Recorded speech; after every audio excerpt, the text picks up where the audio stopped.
Good morning, good afternoon, good evening, everybody. Welcome back to our ninth session. 9 out of 15. We're getting on, we're doing all right. Today we're going to think about phone interviews. Now, phone interviews are probably the first time that actually they get to see you.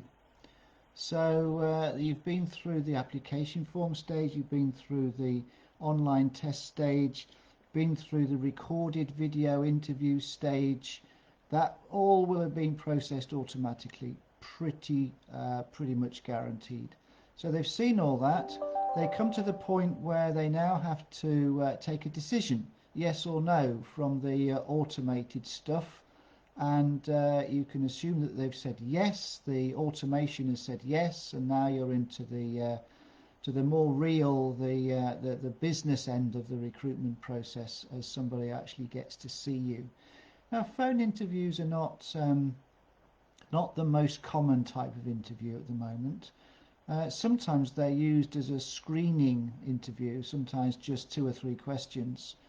I coached somebody for one of those not long ago. But if there's going to be a video interview, it's more likely to be a fairly long one, a half-hour type of interview, the same as other live interviews are likely to be. But you finally now get some time to talk to somebody, and you get time to show you at your best. So, how are we going to do that? Questions, what questions they're likely to ask? Well, we would look on Glassdoor and similar as normal. Try to find out what questions they are going to ask. People do record these sorts of things in Glassdoor, but use your common sense as well. This is the time when you are going to be asked to introduce yourself. This is the time when you're going to be asked, why do you want to work for us? Tell us a bit about our company. These are questions which are testing your motivation. There will be competency questions, there'll be strengths-based questions as well, but motivation, I think, is a big part of the first live interview.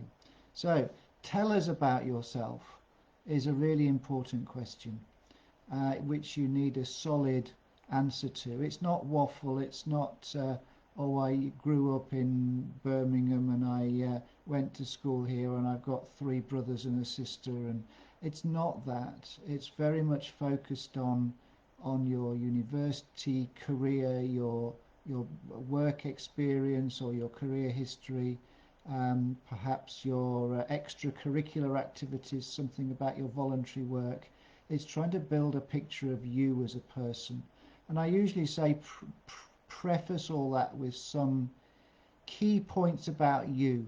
So you can say, well, I'm creative and innovative. I've also got great attention to detail. And a few other ways of describing yourself before you get into the factual side, if you like. Practice with somebody.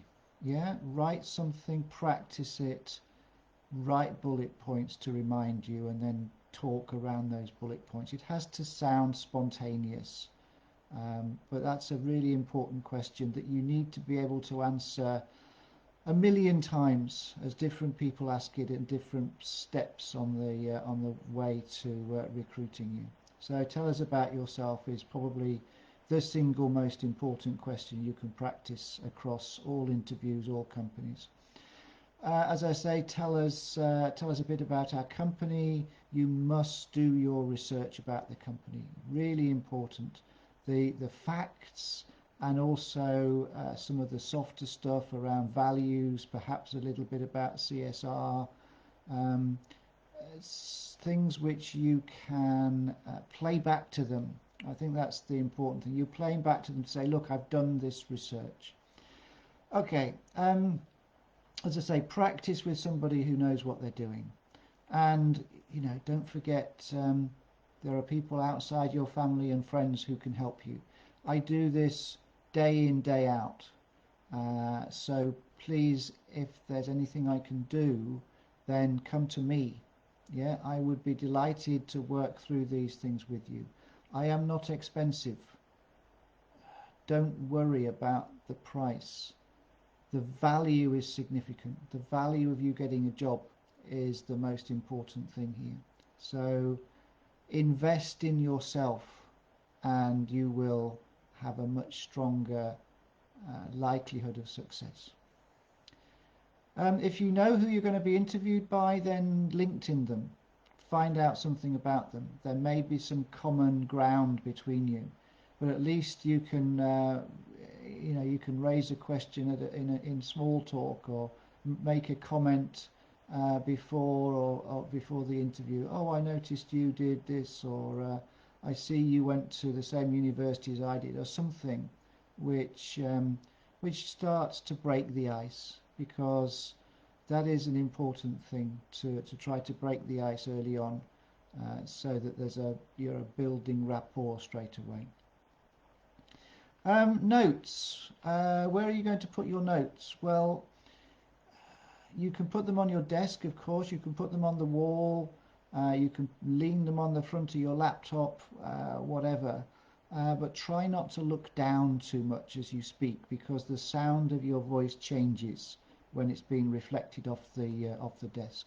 So think about that, and try not to put too much on your desk, or look down rather than turn your head down, and turn your mouth down, if you like.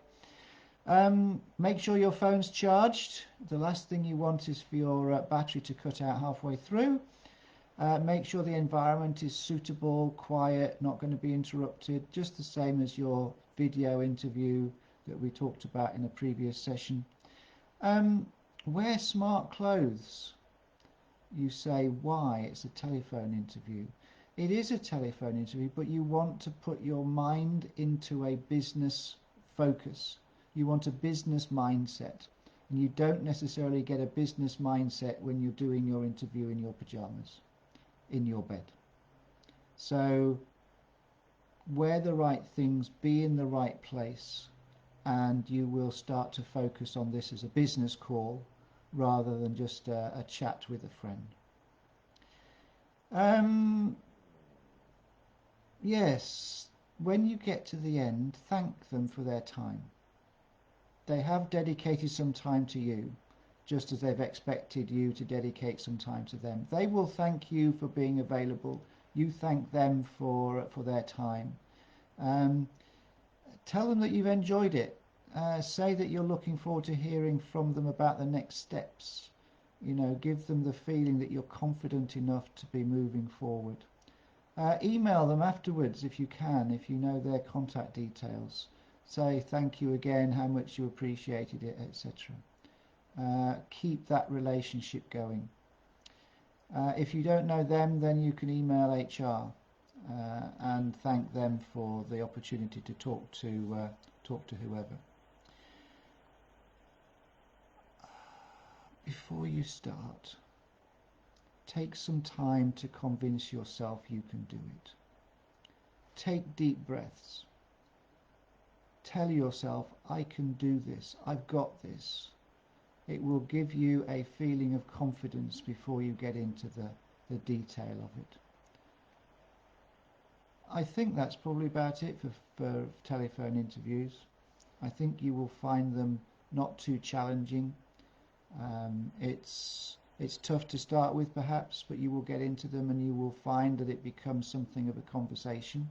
And I think once it becomes a conversation, you relax, you are able to give the information that you're asked, and also you can ask them and have that sort of discussion. And don't be afraid to ask them questions at the end. Think of some good questions to ask at the end. Perhaps we'll cover that in a subsequent session. But you do need to have some questions to ask them when they say to you, is there anything else, is there anything that you want to ask us? And also, is there anything else you want to tell us? We'll talk about both of those in a subsequent session because we haven't got time now. Okay, well, I hope that's useful. I look forward to seeing you for our next session. Our next session is about video interviews, live video interviews. A lot of the same thing applies, but we'll take a different view of some things. Okay, see you then. Bye.